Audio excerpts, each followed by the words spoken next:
आप कह रहे हैं कि विकल्प काफी ज्यादा है, लेकिन सूत्र बता रहे हैं कि कुर्बानी देने के लिए तैयार नहीं है। आप लोगों ने 2.5 साल पहले एकनाथ शिंदे के लिए कुर्बानी दे दी, लेकिन अब उनकी पार्टी जो है कुर्बानी देने के लिए तैयार नहीं है। उनकी सीएम बनने की इच्छा है। साथ ही में एनसीपी अजीत पवार है, वो भी कुर्बानी देने के लिए तैयार नहीं है। वो भी चाहते हैं कि उन्हें ज्यादा सीटें मिले, इसीलिए पूरा मसला अड़का हुआ है। देखिए, मैं नहीं समझता कोई भी कुर्बानी दे रहा है।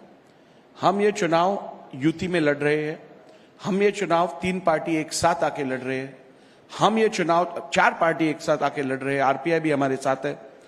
हम ये चुनाव जीतने के लिए लड़ रहे हैं। महाराष्ट्र को एक स्थिर और अच्छी सरकार देने के लिए लड़ रहे हैं। और इसके लिए यदि तीनों चारों मिलके योग्य निर्णय लेंगे। आप सबका साथ सबका विकास की बात करते हैं। आप अपनी जीत को लेकर कॉन्फिडेंट नजर आ रहे हैं। अपनी सरकार के कामकाज को आप यहां पर गिना रहे हैं। चुनावों से ठीक पहले बड़े बड़े फैसले राज्य सरकार की तरफ से लिए गए, जिसमें मदरसों के शिक्षकों की जो सैलरी है वो आपने बढ़ा दी। उसके बावजूद आप लोगों के साथ वोट जिहाद हो जाता है। वोट जिहाद से आपको हार का सामना करना पड़ता है। नहीं, देखिए, भारतीय जनता पार्टी सबका साथ सबका विकास में विश्वास रखती है। भारतीय जनता पार्टी सभी कम्युनिटीज को साथ लेके काम करती है। भारतीय जनता पार्टी का सिद्धांत एक ही है, जो हिंदुस्तान के हित की बात करेगा वो भारतीय जनता पार्टी के साथ रहेगा। और इसीलिए जो लोग हिंदुस्तान के साथ है उनके साथ भारतीय जनता पार्टी है। हमने कभी भी जातिवाद या धर्मवाद में विश्वास नहीं रखा है। हमने पूरी तरीके से डेवलपमेंट पॉलिटिक्स की है। आज महाराष्ट्र में आप अगर देखोगे तो महाराष्ट्र में आप मुंबई का कोस्टल रोड देखिए, गेम चेंजर है। आज जहां आपको 2 घंटे लगते थे नरमन पॉइंट से एयरपोर्ट पहुंचने, वहां आज 25 से 30 मिनट में आप एयरपोर्ट पहुंचते हो। आप अटल सेतु देखिए, एशिया का सबसे बड़ा सी ब्रिज बना है। 22 किलोमीटर का ये सी ब्रिज है। आज पनवेल मुंबई से जाने के लिए आपको 2-2.5 घंटे लगते थे। आज आप वही डिस्टेंस 20-25 मिनट में कवर करते हो। आप अगर देखेंगे तो समृद्धि हाईवे, नागपुर मुंबई को जोड़ने वाला हाईवे, ये गेम चेंजर है। महाराष्ट्र में नए पोर्ट्स बन रहे हैं। वाधवान पोर्ट बन रहा है। महाराष्ट्र में अनेक सेक्टर्स में, एनर्जी सेक्टर में बहुत बड़ा प्रोग्रेस हुआ है। महाराष्ट्र आज भी most favoured, most preferred investment destination world wide India में है। इतना काम अगर हुआ है राहुल जी, तो फिर क्यों डिप्टी सीएम देवेंद्र फडणवीस को वोट जिहाद की बात करनी पड़ी? क्यों ये बताना पड़ा कि ऐसे बहुत सारे इलाके हैं जहां कुछ लोगों ने मिलकर, कुछ समुदाय विशेष ने मिलकर वोट जिहाद करके हिंदुत्ववादी छवि वाले नेताओं को हरा दिया? देखिए, जो बात कही गई है उसमें पूरी सच्चाई है और पूरी फैक्ट्स है। ये आप अनेक कॉन्स्टिट्यूंसीज का कॉन्फ़िगरेशन देखिए। दक्षिण मुंबई में कुलाबा में लीड, दक्षिण मुंबई में मलबार हिल में लीड, दक्षिण मुंबई आदित्य ठाकरे के स्वयं वर्ली में केवल 6,000 वोटों की डेफिसिट, जहां 70,000 की डिफरेंस रहती थी। शिवड़ी में जहां पे हम खड़े हैं, जहां पे 40-50,000 की लीड रहती थी, वहां केवल 16,000 की लीड। लेकिन मुंबादेवी और बायकला, ये 2 क्षेत्र में 86,000 की डेफिसिट। उसके साथ आप मालेगांव जैसे कॉन्स्टिट्यूंसीज देखिए। इसमें हमारा कहना इतना ही है, यदि भारतीय जनता पार्टी ने कभी भी जातिवाद या धर्मवाद को बढ़ावा नहीं देते हुए हमेशा देश हित की बात की है, तो केवल भारतीय जनता पार्टी के देश हित के इस विचार को दबाने के लिए या फिर उसे कॉम्प्रोमाइज करने के लिए कुछ लोग एक साथ आकर भारतीय जनता पार्टी के विचारों को अगर हराना चाहते हैं तो उसके खिलाफ हम डट के खड़े कुछ रहेंगे। लोग कौन है ये और बता दीजिए, फिर दिनेश आपसे सवाल करेंगे। कुछ लोग तो आपने कहा, कुछ लोग, मैं उन्हीं कुछ लोगों की बात कर रहा हूं। आपके डिप्टी सीएम ने कहा कुछ लोग, तो अब आप ही डिफाइन कर पाएंगे। अभी आपने जो कुछ लोग कहा वही कुछ लोग। देखिए, आप भले ही आरोप लगा रहे हो, लेकिन विपक्ष का कहना है कि चूंकि आप लोगों को बड़ी हार का सामना करना पड़ा है, इसीलिए अब आप एक काउंटर नैरेटिव सेट कर रहे हैं वोट जिहाद का, जबकि समाज का कोई भी वर्ग अगर जिसको चाहे वो वोट दे सकता है। ऐसे में अगर एक पक्ष या एक समाज का एक हिस्सा अगर उनको चुनता है तो उसमें बुरा क्या है?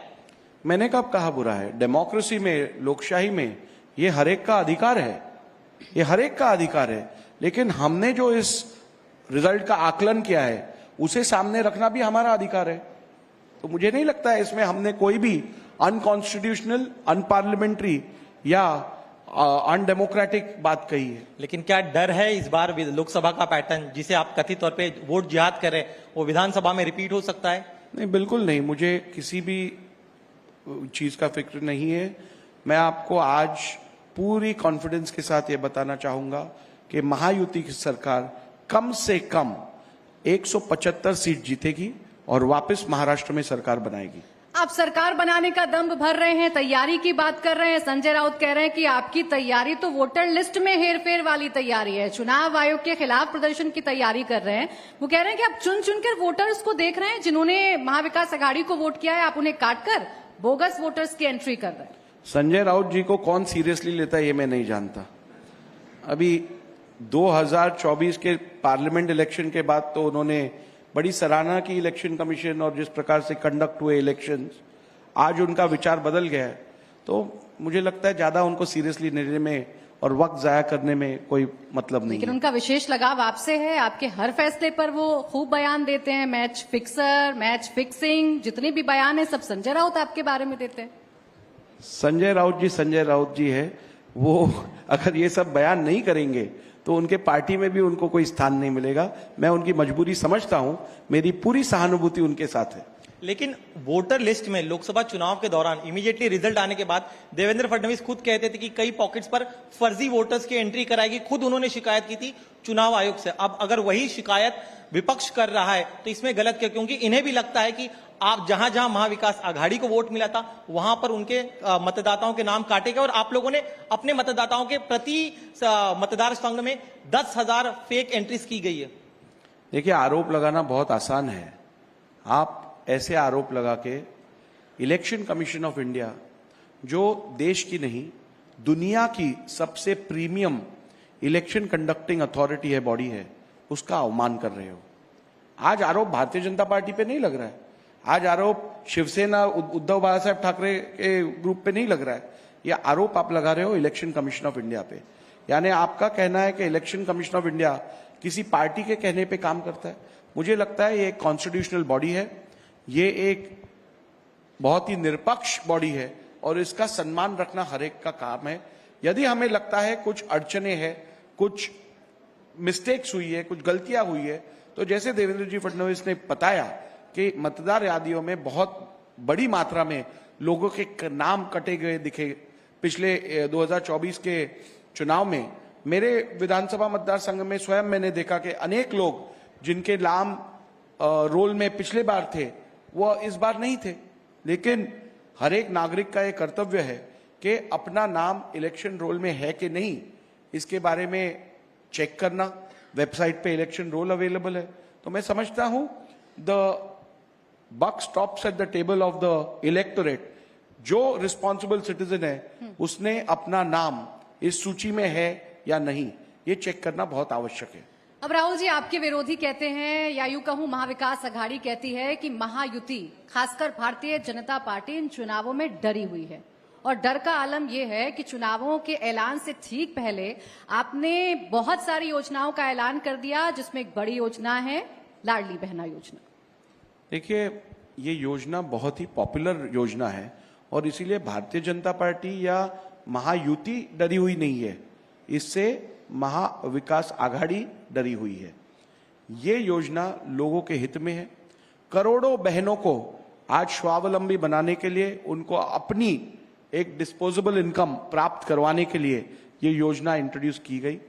आज करोड़ों बहनें इस योजना से खुश है और मैं समझता हूं कोई भी योजना जिससे सामान्य व्यक्ति को लाभ प्राप्त होता हो, उस योजना का तो स्वागत करना चाहिए। पहले तो एमवीए ने इस योजना को क्रिटिसाइज किया, कहा कि ये बहुत ही इलेक्शन ओरिएंटेड योजना है, इस योजना ज्यादा दिन चल नहीं सकती है, ये एक्सचेकर पे बहुत बड़ा बोझा डालेगी। उनके इलेक्शन मैनिफेस्टो में उन्होंने ये मुद्दा लिया है कि हम अभी 2,000 रुपया देंगे।